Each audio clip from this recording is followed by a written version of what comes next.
Your Creative Push, episode 249. Every artist has like 1,000 bad drawings, and you just got to get them out. You know what I mean? So it's like, just cut yourself some slack and just start now, right now.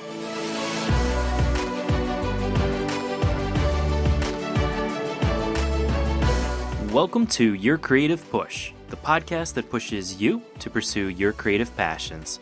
I'm your host, Youngman Brown, and my guest today is Rob DiTeodoro. Rob is a talented artist with an awesome style, and this was one of my favorite conversations. We really jived because we think about things on the same level, and we both think about this kind of creative life in the same way.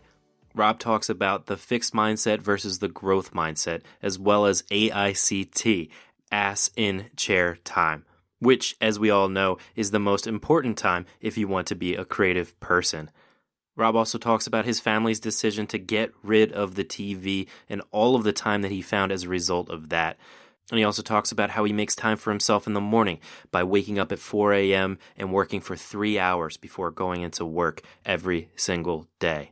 Rob talks about how he balances his time between his art, his job, and his family, and how he had to quit many other things that were getting in the way of his pursuit to become an artist.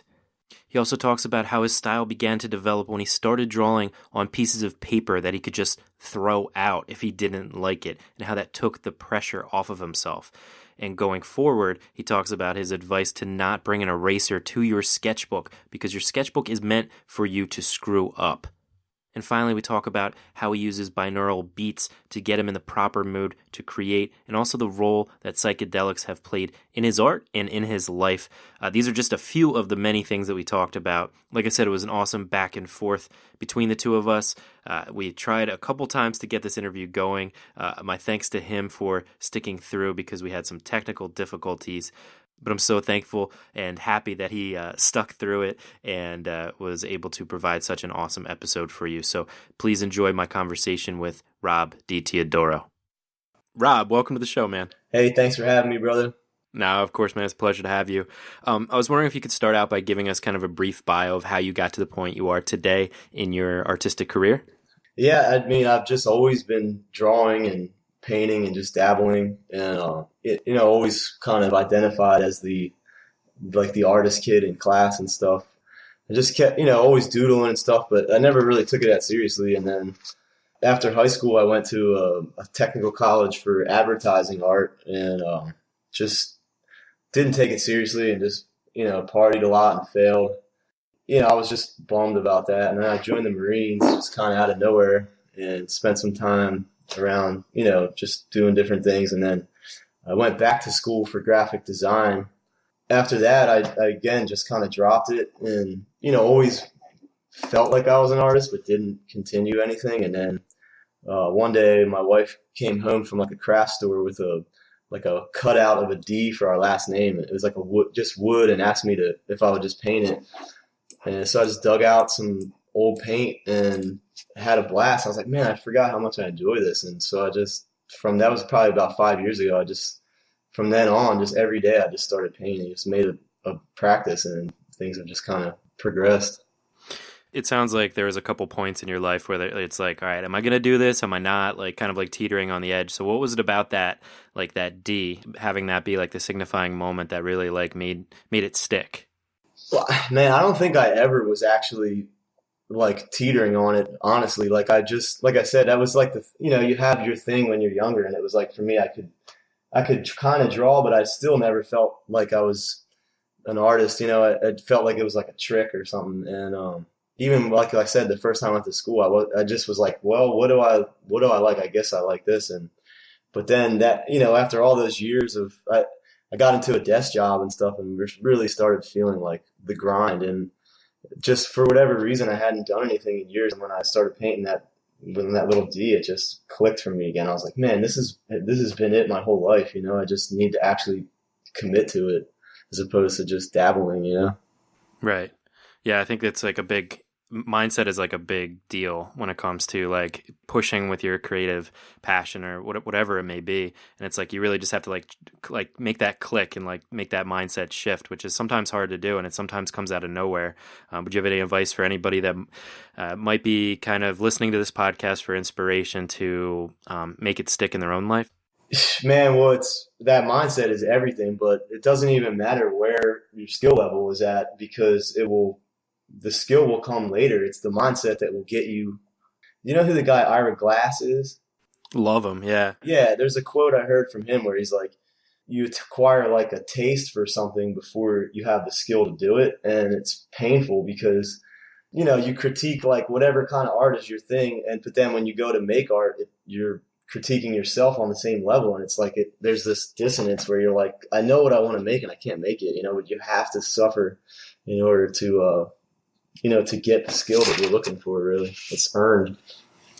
Yeah, that I think the quote you're referring to is the idea of the gap, and it is like the most troubling thing because there's always going to be like a point where your taste is more, and you can't quite fill that gap. You can't quite get to that point.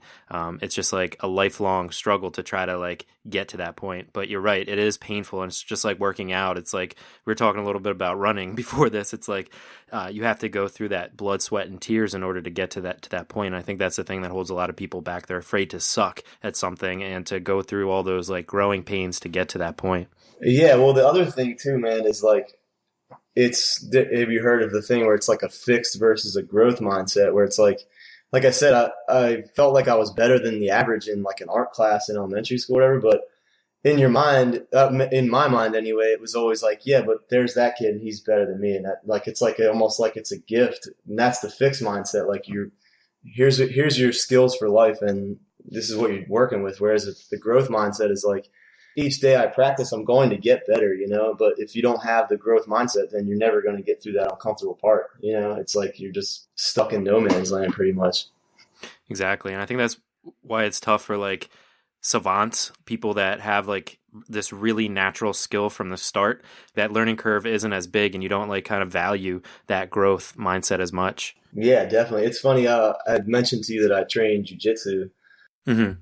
It is the worst and the best ego check you can get, because, you just get dominated to the point. It's not like any other sport where you get scored on or something. It's like you get dominated to the point where the guy says like, submit, a guy's laying on you and he makes you like basically quit.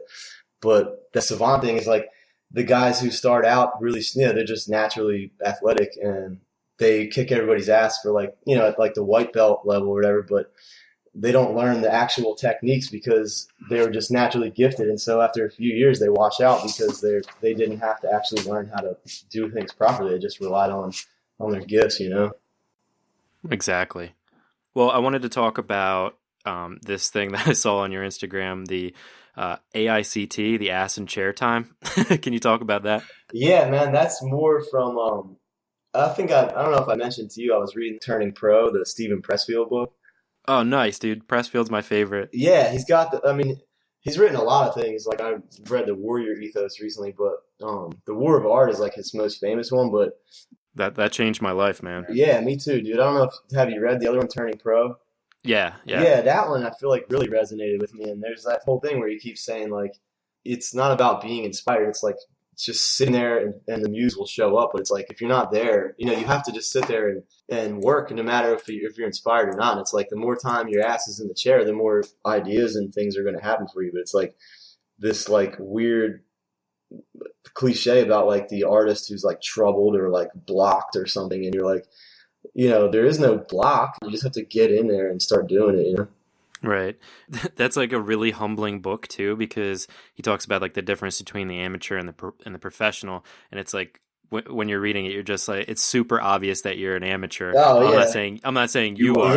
Yeah, but like it's so easy to be an amateur because you're not like putting in that like, if this is something that you want so bad, like you have to put in like all of your free time to it. And like you said, like have your ass in the chair, have like be like ready for that inspiration to come, because like you said, I think a lot of people blame writer's block or creative block, and they're just like waiting for it to show up. But like, what are you doing while you're waiting for it to show up? Like, are you watching like TV? Are you going to the movies? Are you getting drunk? Are you getting high? Like, what are you know what I mean? It's like you have to like be not just like ass in chair and doing work, but like your mind has to be ass in chair, if that makes sense. Yeah, straight up. It's like, yeah, it makes, yeah, you feel like terrible reading that book. Like you said, you keep telling yourself that you're going to do this thing. And then you're like, however, you can count. Yeah. Something else I heard the other day, it was saying like some young comedian was asking Jerry Seinfeld about like, how to write better jokes. And he's like, get one of those calendars that has every day, like that you can see all at once, like a big calendar.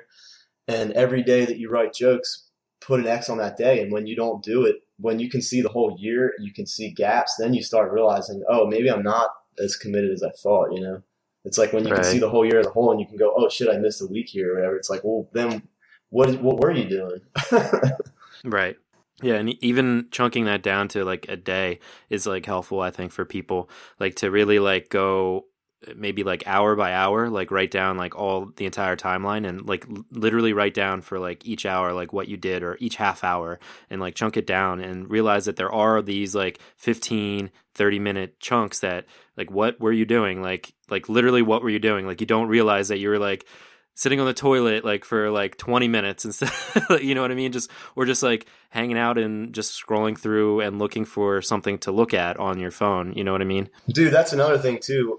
Like kind of going back to where you were saying, like around the time with that D was like, we had also we like made a conscious decision to get rid of TV. And once that's gone, like, but this was before we had kids too. You're like, there's a huge chunk of your night between like 5 and like whatever time you go to bed, 9 or 10, where you're like, what do I do with my night? And like TV is just like a placeholder for your creativity. You're like, well, I'm just going to outsource my mental, whatever, my evening to something else. And it's like, once you cut that out, there's a huge chunk of time and you're like, well, what can I do to fill this? And there's something probably that when you were a kid, you did to fill time as well. And it's like, that might be what it is, Yeah, the TV is a big one. That's one of the ones before I started the podcast was one of my biggest resistances, to use Pressfield's words. It was almost like a responsibility. Like I had a Netflix queue and my Netflix queue would like stress me out. Yeah, like dude. Or like all the shows I would be watching, I'd be like, oh my God, I'm so behind. And I'm like, behind on what? And it's taken me like years actually to like shake this thing. Game of Thrones, the new season is like, I think 4 episodes in, and that's one of those shows that I do make an effort to watch, but I haven't watched anything this season yet. And so many people are like trying to talk about it. I'm like, wait, I haven't seen it yet. Like, they're like, are you kidding me? Like, what are you doing? Like, and I'm like, well, and then I tell them what I'm doing. Like I'm creating a podcast. I'm like trying to work on my writing. I'm trying to like better my life in other ways, and that the TV will always be there. And it's better to binge watch those things anyway. Yeah. I mean, that's like you're saying, chunk your time. It's like, if you feel that that's something you need, it's like, well then maybe, one day a week or whatever that hour, if you bring it down by the hour, you say like, that's the hour where you can catch up on like one show, you know what I mean? Like it doesn't need to be, but yeah, I read all those Game of Thrones, or it's like the Song of Ice and Fire books. Like right. I was reading them as they were being written over like years, like a couple years ago. And, right when we got rid of TV, I had the same thing. I had a Netflix, and that was the one thing I was keeping up with. And finally, that even I had to cut. I was like, man, this has to, because the same thing. I was feeling like anxiety. It was like, what am I missing? Right, and why? And you realize that you don't really miss it. I was actually, one of the things that like distracts me a lot, my like desktop, like I mean like my like on my computer, like where you have icons on your desktop, it's so cluttered. And I was just like going through and like there's just like random like pictures of me and my wife, or like Microsoft Word documents that I've started and they're just like not organized. Anyway, I was clearing that through, and I had one that was called Netflix queue. And when I canceled my Netflix account, I wrote down every single thing I had on my Netflix queue so that I would like one day watch them, like because it was like that big responsibility, And I look back at it and I haven't watched a single one of them, and I'm like, oh, like I don't even know what this thing was. Like I don't know what, like, was this a documentary? Was this like a comedy movie? You really realize that you don't need to consume all that crap. Be a producer. Yeah, exactly. Yeah, that's great. Yeah, and the thing is too is that like all the ones that you watched in the past, like shows that have come and gone and consumed all of it, and you're like, do you even remember any of it? You know, like what is it contributing? And it's funny too, because there probably is some thread of that like anxiety that is a good thing, because I feel that now with painting is like I have, you know, piles and piles and piles of sketches of ideas for paintings. And I feel that anxiety when I like go through the sketches and just looking through them again. And I'm like, there's another one I need to work on. It's like, I feel the same thing there, but it's like in a healthy way, you know, like I'm like, I got all this stuff I want to do. Right.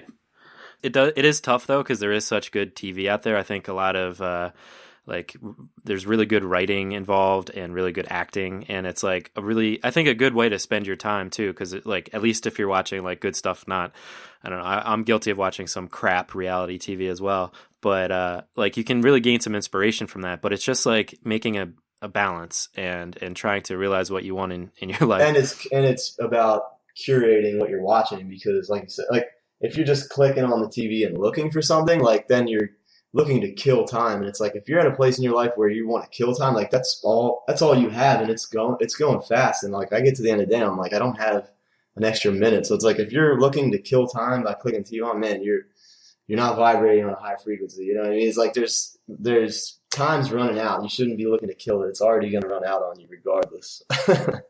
I couldn't agree more, man.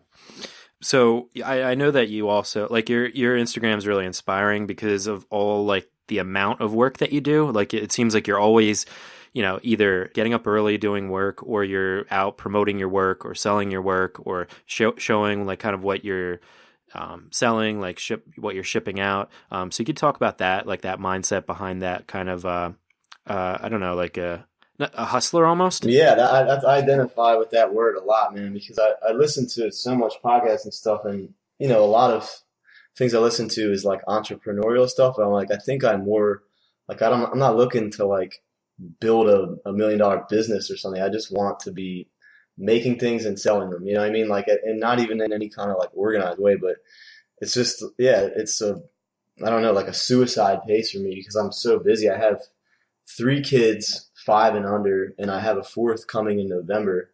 Oh, congrats. Thanks, man. But I mean, you can just imagine it. It's like I have a 9-to-5 job. So, you know, I go to work from 7:30 to 4:30, then I come home and I'm dad the whole night until I fall asleep with the kids. So I get up at 4 a.m. every day, no matter what. And I paint from about 4 to 7 every day, you know, and it's like, it's not 8 hours a day, but I do that 7 days a week, and I haven't missed a day, and I have no idea how long, you know. So it's like little by little, a little becomes a lot. And it's like, people are always shocked to find out that I'm not a full-time artist. And I'm like, you know, I've cut away anything that's not that, pretty much. That or my kids that's it. You know what I mean? And what's like the benefit of doing it early, like doing it at the beginning of your day? Man, that's like, I got from Tim Ferriss. You know, I listen to a lot of Tim Ferriss podcasts, but then he had that book come out called Tools of Titans. And it's so dope, man, because it's like a 2-hour podcast of some like highly successful person, and it's boiled down into like 2 pages of like what they do, and over and over and over and over you see the morning routine. And I used to like describe my day about going to work and then being home with the kids, and then the kids would go to bed at like 8 o'clock, and that was my time to paint.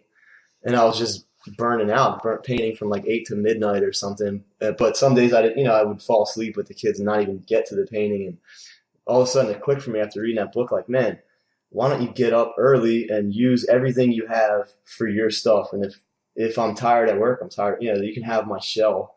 You know, everything is groovy. It's like you can't step to me when I've had my full morning routine. But the opposite is, man, it's a struggle to think at the end of the day you're gonna have anything left for yourself. You know, it's designed to not. The industrial complex is designed to take everything from you. You know. 100%. Yeah. That's something that I found that I can't always necessarily get to with like interview schedules and stuff like that. But days when I can do work for myself, get to my writing, or just get ahead in the podcast or whatever, like on my way into work, I just feel like all that much more rejuvenated, and I don't feel like I'm going and wasting I still feel like I'm wasting my life at my job.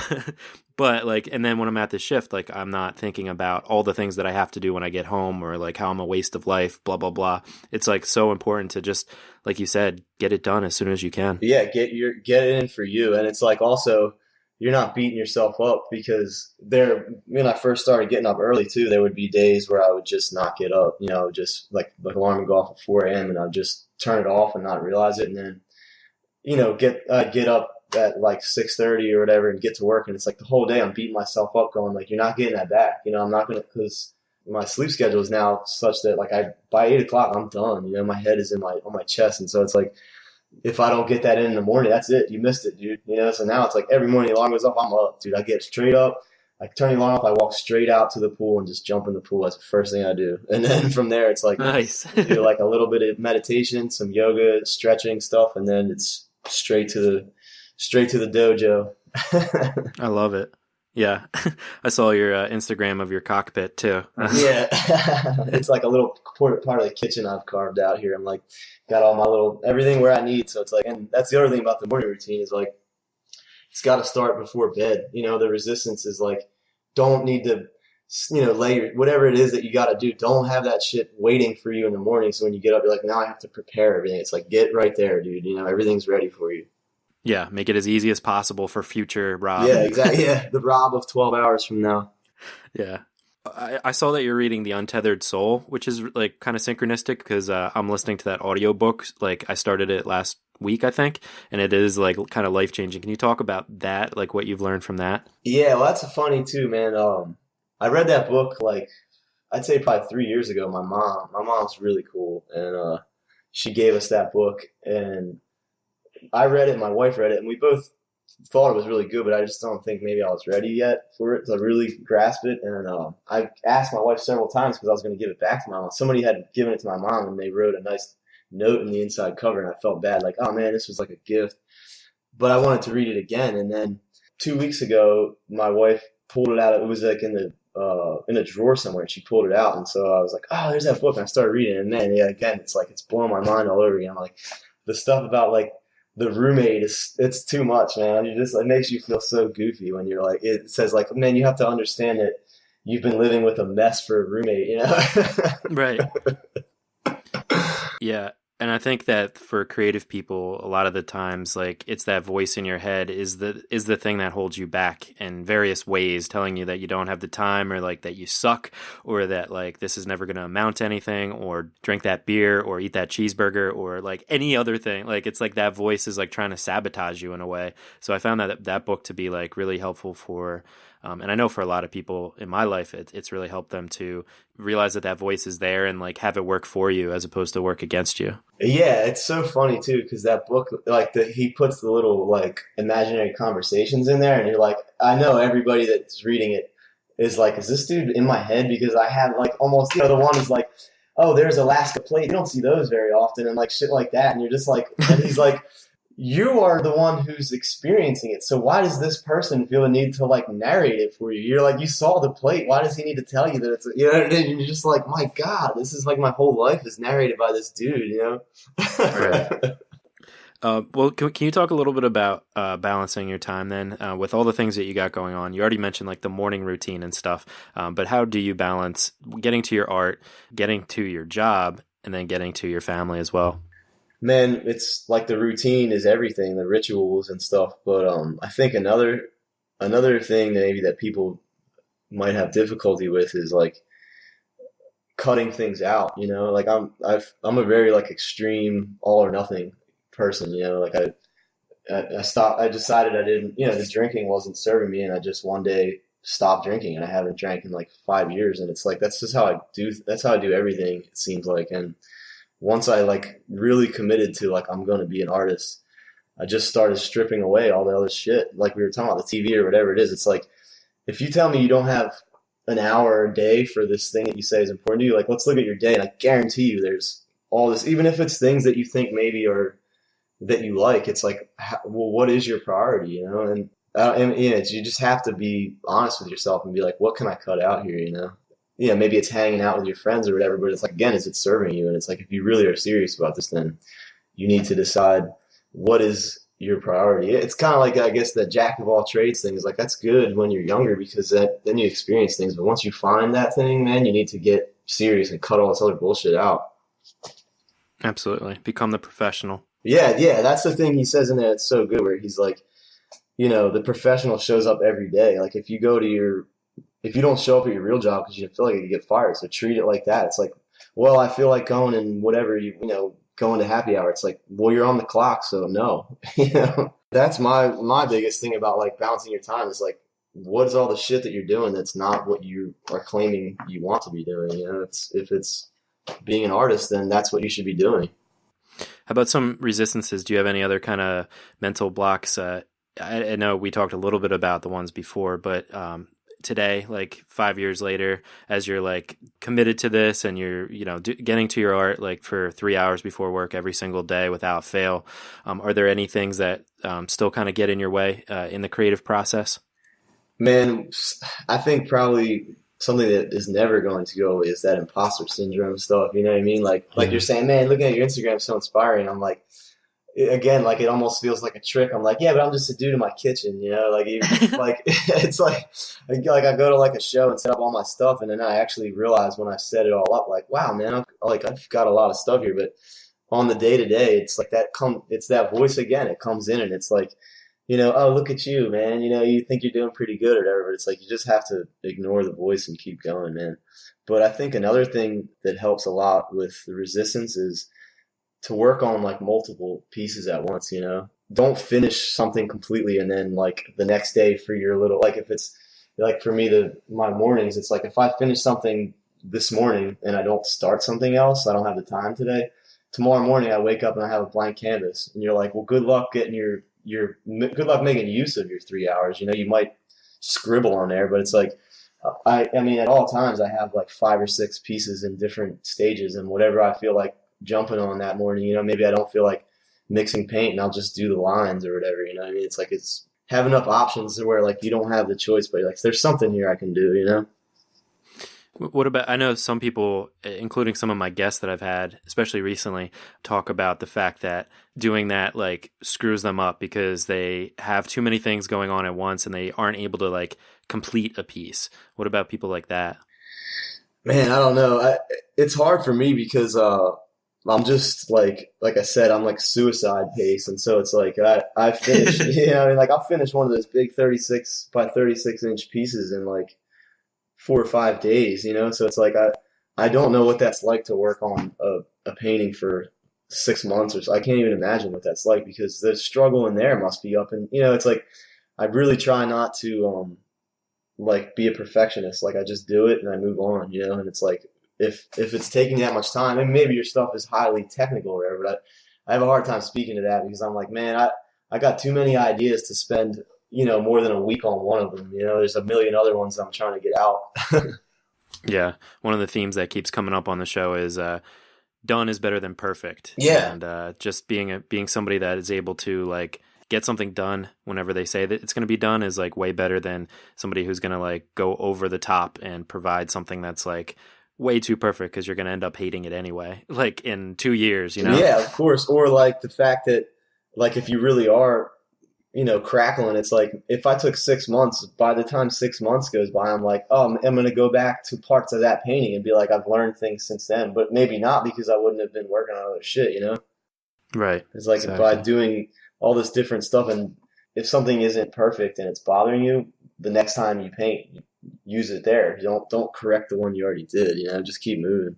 That's actually something else too. Like when I first started, like I wasn't drawing hardly that much or anything until I started working at a desk because I work at an engineering place and there's just paper everywhere. And the same thing about being a perfectionist. I think when you buy a nice sketchbook, you have this like idea that you're going to make like this dope drawing on every page. And then someday someone's going to like be able to look at it and it's going to be a piece of art in itself. But it's like the sketchbook is for fucking up. You know what I mean? Like that's where you shouldn't even bring an eraser there. And it's like once I just had like random paper I was just drawing on the back of paper that was going to the recycling bin. That's when my style developed because I would just, the second I didn't like something, I would just crumble it up and put it in the recycling bin next to me. It's like once you stop treating like your piece of paper with any respect at all, then you can really make strides. But it's like, don't go back and fix it. Even in your sketchbook, don't bring an eraser. Just keep moving. Do another page. If you don't like what's on that page, change pages, Yeah, dude, I love that advice.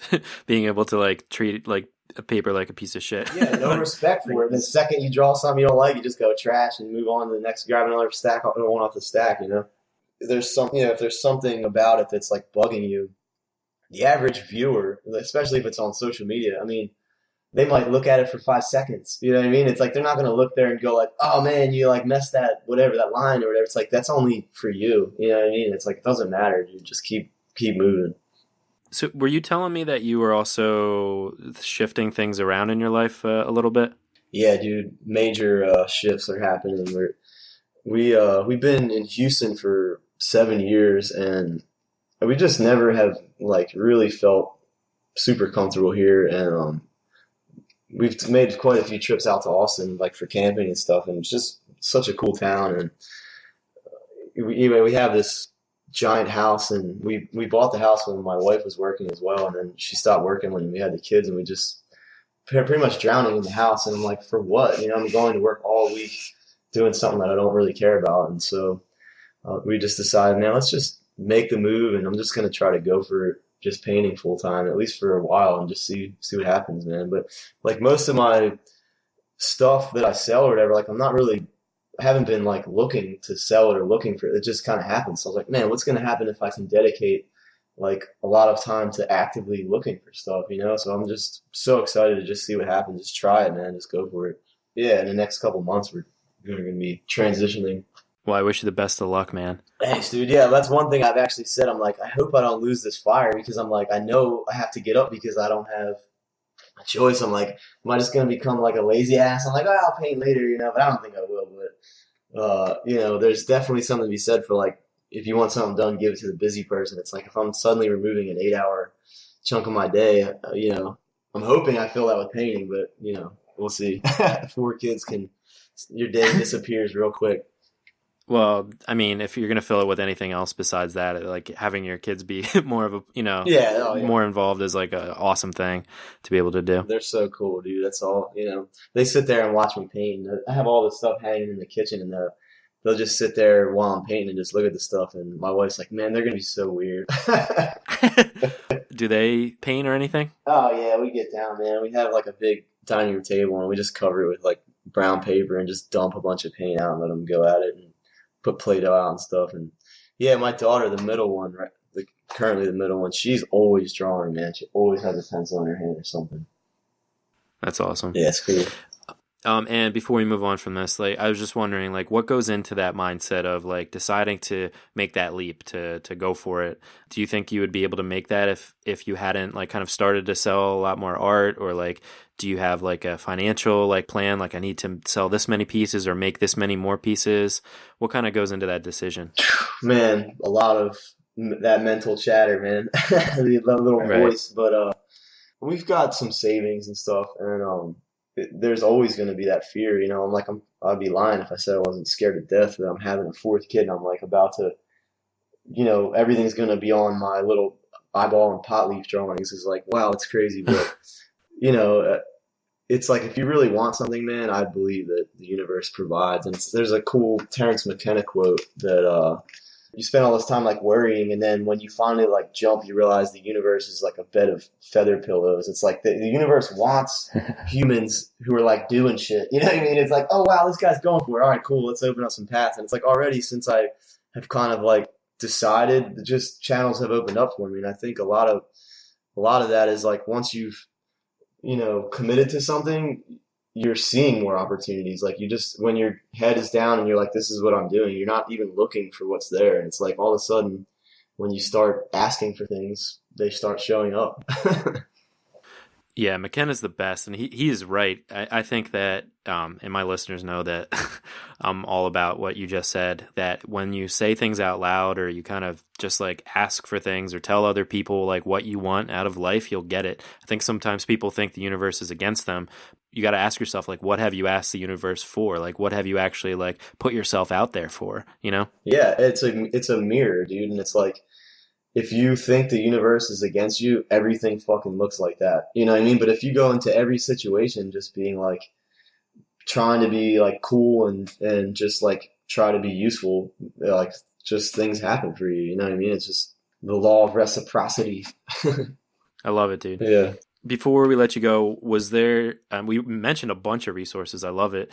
But were there any other like podcasts or books or YouTube clips or anything that you draw inspiration from and that maybe we could as well? Man, I listen to so many podcasts, dude. That's all I do at work. But one thing that I use all the time, like when I'm painting, I start every morning the same way. Is have you ever heard of binaural beats? Yes. Yeah. I mean, there's the science is there about like it can train your brain waves. And like, there's certain brain wave states or whatever that are good for certain things. And it's like, that's almost a hack to get your brain into that. It's like I listen to the same one. There's this guy, his name's Corey Allen. He's really cool. And he has a podcast called The Astral Hustle. But he's also like a sound engineer, and he put out these binaural beats, dude, and they're awesome, man. And so I listen to this one every day. It's 30 minutes. It's like that's how I start every painting session. And it's like by the time that's over, it's like I'm already in the zone. I always liken it to like a psychedelic trip or something. Like it's like it gets you through like the come up, and then you're in the good part. The difficult come up. Man. Yeah, and it's like this is like a known, like anytime I'm feeling like stressed, I put this on because I associate it with such a groovy place, and it's like it just helps me, It's like I really am a firm believer in like looping tracks and things like that, like to just get yourself in like a groove. It's like if it's like an instrumental that you listen to, just loop it for an hour, rather than changing music, like just get in the groove with it. Yeah, I couldn't agree more, especially with music. Music plays a big part of my creativity. And yeah, finding the thing that puts you in that mood and like sticking with that, you know what I mean? Not just switching it up because you listen to classical music all day. If something works, use it over and over again. Yeah, that's what I mean. It becomes like a trigger. Like your mind just kind of goes like, oh, okay, we're doing this now, What role has psychedelics played in your art and your life? Man, a huge one, dude. Yeah. Yeah. I mean, I feel like it's something that is part of the human experience, or it's meant to be, you know what I mean? And it's beyond words, but I don't think I would be even remotely where I'm at mentally if not for it. And same with creatively, like I really feel like I don't think it's something at all that should be like dabbled with when you're younger, but once you've kind of become set as an adult, I think it's like the rocket fuel to like really take you to the next level as an adult, like taken in a serious way. Yeah, and it's one of those indescribable things. Like it's really hard to explain to people like the value of it, but yeah, it changed my life too. Not even that much of it. Yeah. And not that often, but it changed my complete outlook on life, man, on like just existence and like what we all mean to each other and what the role nature plays in life. And I don't know, it's amazing. That's like all that McKenna stuff. You listen to it enough and you're like, man, well, these guys seem to know what they're talking about. But if you haven't experienced it, it still sounds like, it almost sounds ridiculous. And then when you do experience it, you're just like, holy shit, I've been on this planet this long and I didn't even realize like this other dimension is right here alongside of us. Yeah, absolutely.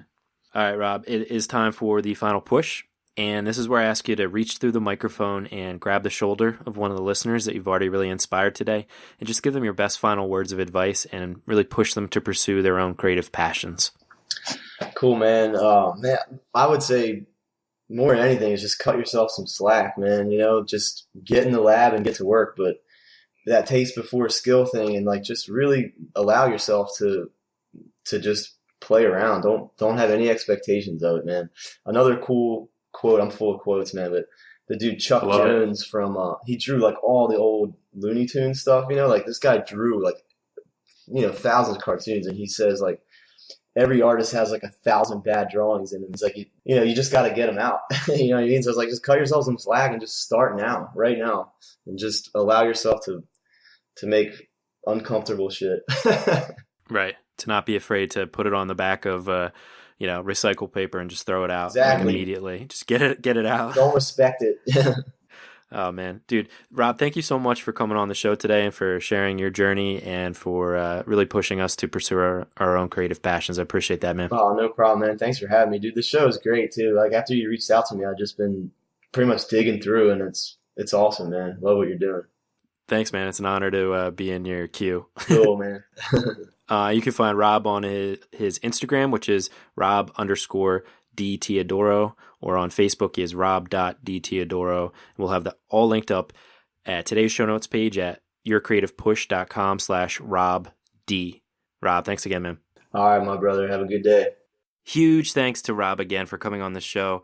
A couple quick things that I want to get to. There's a lot in this episode, and also a lot of really great resources, great books that Rob suggested. They'll all be listed in today's show notes page at yourcreativepush.com/249. And also, if you are ever interested in any of the resources or any of the books or other things that you can buy on Amazon, definitely buy them through the links on the show notes page, because that does help to support the show. Or if you ever want to shop on Amazon, head to yourcreativepush.com/Amazon. That'll take you right to Amazon, and you can support the show that way. But I definitely wanted to touch on that point that Rob said about the sketchbook being there for you to screw up. I think a lot of times we have these pristine sketchbooks and we feel like everything we put in them has to be gold. It has to be perfect because somebody at some point in the future is going to see this.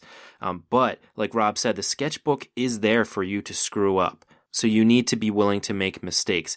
And by sketchbook, I don't necessarily mean just a sketchbook for artists. I mean whatever your sketchbook might be. For writers, it's a blank Microsoft Word document. It's a journal that you write in. Or for musicians, it's your recordings that you make as you play and mess around on your instrument or singing. These things are for you, and they're for you to get better and to see it as a tool for you to get better. Don't be a perfectionist when you're messing around in your sketchbook. Like Rob said, don't respect it. Be willing to throw things out or mentally throw things out and move on to the next thing. Don't bring an eraser. Be willing to make mistakes. And when you do make mistakes, don't correct them all necessarily. Wait till the next piece that you make to make those changes, to make those corrections. And the other ultra inspiring thing from this episode was Rob's work ethic, how he cut out all the fat, he cut out all the things that didn't aid him in his journey to become a professional artist, and he made a new routine for himself by waking up at 4 a.m. And so I want you to ask yourself, are you able to wake up at 4 a.m. or whatever the equivalent of Rob's 4 a.m. is to you, getting up extra early and dedicating that block of time for yourself, even if it means you have to go to bed earlier to start to get into that habit? Are you able to dedicate that block of time for yourself? And for yourself, I mean for you and for your art. And it may seem crazy. You may not have woken up that early ever in your life, and it may be hard the first couple times you try it, but why not try it just for 1 week? Just get into that warrior mindset for just 1 week, where there's kind of an end to it. You're like, I'm going to do this from Monday until Sunday as an experiment, just to see if I'm able to do this thing. And just see how you feel after you do that. See how much you actually accomplished when you do that, and see how much better you feel every single day during your day after you have dedicated that time to yourself. Again, yourself being you and your creative pursuit, you and the thing that you want to accomplish out of life. Again, this isn't a commitment I'm asking you to make for the rest of your life, but I want you to just try this out for 1 week, and I think you're going to be stunned. And I think you're going to be ecstatic about the daily results that you get, as well as the results when you look back at the end of the week and see all of the things that you accomplished that you didn't think that you'd be able to, the things that you've been making excuses about for a long time now, even though you've been listening to the show. Just make that 1 week commitment to wake up early every single day and get to your work right away, and then go about the rest of your day as you normally would. On our next episode, we have Martin Thomas Schmidt II. Marty is a reuse artist who uses society's discarded, wasted, and over-consumed trash as his medium in an attempt to inspire others to rethink how we live. And he did just that for me. He really got me to rethink my waste, to rethink the way that I consume things, and just the amount of garbage that we are all creating. But not only that, Marty also has this amazing project that he's doing that's very synchronistic to this show. It's the reason that he reached out to me and the reason that we connected. So this next episode is full of synchronistic and cyclical events, and I'm just so excited for you to hear about it. You can find more about Marty on his website, which is mtastwo.com. That is also his Instagram handle, mtastwo. But we'll have that linked up, as well as everything we talked about today with Rob at yourcreativepush.com/249. That is all I've got for you today. Hopefully you were inspired to go and get your work done. So go and get it done. Start a morning routine. Start getting up earlier than you think you are capable of, and get to your creative passion right away. Hit the ground running on your day. I love you all so much, and we will see you next time. Bye. Never miss a push. Head to yourcreativepush.com/subscribe to find the easiest way for you to subscribe to the podcast. There is a sort of fair play. You've been told from the cradle that the deck was stacked against you. Fall of man, original sin, so forth and so on. It's bullshit. It's absolute bullshit. There is a sort of fair play. And if you can get in touch with that in your life, you know, when Muhammad wouldn't come to the mountain came to Muhammad. That's fair play. And if you can have that perception, the world will begin to work for you. It will begin to move toward you as the mountain moved toward Muhammad. The mushroom said to me once, nature loves courage. Nature loves courage. And I said, what's the payoff on that? And it said, it shows you that it loves courage because it will remove obstacles. You make the commitment, and nature will respond to that commitment by removing impossible obstacles. Dream the impossible dream, and the world will not grind you under. It will lift you up. This is the trick. This is what all these teachers and philosophers who really counted, who really touched the alchemical gold, this is what they understood. This is the shamanic dance in the waterfall. This is how magic is done. It's done by hurling yourself into the abyss and discovering that it's a feather bed.